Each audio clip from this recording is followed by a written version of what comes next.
আজি 3 দিন ধৰি বৰষুণ দিয়ে আছে। এৰা নামে লোৱা নাই একে জেককে বৰষুণকে দি আছে। আমাৰ একেবাৰে কামে বনে ওলাই যাব পৰা নাই। কিমান শাস্তি হৈছে। একে মোবাইলটো ওলাবাই নোৱাৰা। একেবাৰে হোৱাটছএপত ষ্টেটাছ। কিছুমানে একে I love rain. Rain makes everything beautiful. তহঁতৰ কাৰণে বিউটিফুল, আমাৰ কাৰণে কলফুলে হ'ব পৰা নাই। কিছুমানে আকৌ ষ্টেটাছত লেখে একে বৰষুণৰ বতৰত বোলে পকৰি ঘুগুনি খোৱাৰ একে আমেজেই সুকীয়া। আমি আকৌ লাল চাহে ৰুচে খাবাই পোৱা নাই। আকৌ কোনোবা একে ষ্টেটাছত লেখে বতৰটো ঠাণ্ডা, তাতে আমাৰ মাংস খোৱাই ঠাণ্ডা।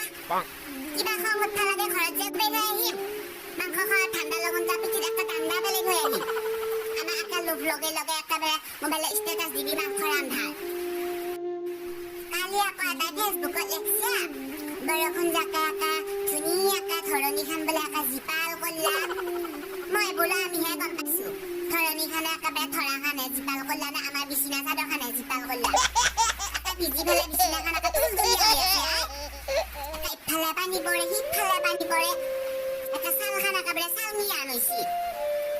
মায়ে ময়ে দেউতায়ে হাতত তিনফালে 3টা বাল্টিং লৈ 3টা কোণত থিয় হৈ থাকো। হাতত দেনা বিল উঠি গেছি।